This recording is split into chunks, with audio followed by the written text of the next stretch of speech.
Do you ever wonder why your body feels drained even on days when you barely move, as if your energy is leaking from a place you cannot see? As if something inside you is quietly consuming your strength before you even begin. There is an old story from the northern provinces of Japan. It is rarely told, because it is not a tale of battlefield glory. It is the story of a young warrior named Kato, whose greatest enemy was not another blade, but the heaviness that lived inside him. Every morning he woke before dawn, as tradition demanded. Yet his feet dragged through the frost, his breath felt heavy, his mind wandered. And although he obeyed every ritual with precision, he carried a quiet fatigue that no amount of sleep could cure. His master noticed the slump in his shoulders long before Kato could admit the truth. A samurai who has lost his inner fire becomes a danger to himself. Subscribe if you want a sharper, more disciplined mind. One winter morning, after Kato failed a simple training drill, his master sent him away from the dojo, not as punishment, but as a trial. He told Kato to seek an old monk living deep in the Cedar Mountains. A man said to possess the knowledge of restoring a warrior's spirit when the body no longer obeys. Kato climbed for hours through icy wind, his breath white and uneven, his heartbeat slow but strained. When he finally reached the small hut, the monk was sitting outside, carving a wooden spoon, as if he had been expecting him. The monk looked at Kato's trembling hands, his dim eyes and tired stance, and said something that struck him harder than any sword blow. Your body is not tired. Your mind has forgotten how to hold its own energy. For several days, the monk made Kato perform tasks that seemed pointless. Carrying buckets of water up a steep path, splitting logs though he barely had the strength, climbing a small hill repeatedly. But these tasks were not tests of stamina. They were tests of attention. While moving, Kato had to keep his breath steady. When lifting, he had to place his focus on his lower abdomen. When walking, he had to let his thoughts fall silent. At first he failed. His mind jumped from worry to memory to self-doubt. With every distraction, he felt a wave of exhaustion, but then something shifted. One morning, as he carried 2 buckets of water, he noticed the burn in his legs, the sting of the cold air and the rhythm of his breath aligning. No wasted thought, no scattered focus. For a brief moment, his tiredness left him. His movements felt light. His chest felt open. The monk watched him closely. Fatigue is often the shadow of a divided mind. When your attention drifts into 10 directions, your strength follows it. But when you gather yourself into a single point, the body remembers its power. That winter ended with Kato returning to the dojo like a different man. Not faster, not stronger, but collected, awake, whole. The deeper truth inside this story is that most exhaustion is not physical. Humans drain themselves long before their muscles reach any limit.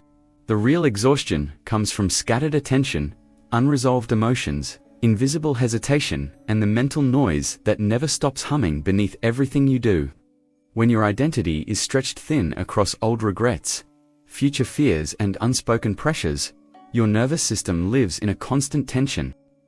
This tension feels like tiredness, not because your body is weak, but because your mind is undecided. A mind in conflict is the heaviest weight a human can carry. Musashi understood this long before modern science. In his writings, he described states of energy collapse that occur when the warrior moves without inner alignment. He knew that the sword grows heavy when the spirit is unfocused. The ancient principle behind his method is musen, the state of no wasted motion and no wasted thought, not emptiness in a dull sense, but the precision of attention. In modern psychology, this mirrors cognitive load theory. Your brain has limited bandwidth. Each unresolved worry, each half-formed thought, and each layer of emotional clutter consumes neural energy. The more your mind fragments itself, the more your body interprets this fragmentation as fatigue. Neuroscience calls this allostatic load, the cumulative pressure on the nervous system from scattered attention and emotional tension. When you reduce this load, energy rises naturally. Another layer of Musashi's approach echoes something modern behavioral studies confirm. Repetition performed with presence strengthens neural pathways and stabilizes energy output. When your actions are done without presence, the brain fights itself, consuming far more energy than necessary. When an action is done with awareness, the mind and body move as one system. conserving energy instead of leaking it. Now we take this ancient understanding and shape it into a framework you can live by. 4 steps, each rooted in a Japanese discipline, each supported by modern psychology, each designed to restore the energy you keep losing without realizing it. Step 1. Seishin Titsu, the gathering of spirit.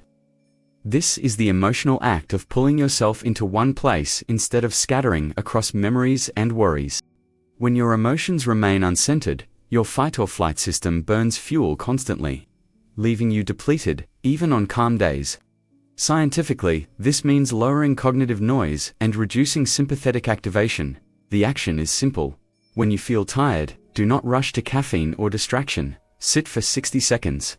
Close your eyes and place your attention on the point just below your navel. Breathe slowly. Feel your awareness settle downward until it stops drifting. This alone can restore a surprising amount of strength. Step 2. Danryoku, the discipline of steady force. Emotionally, this means you stop using sudden bursts of effort, followed by collapse.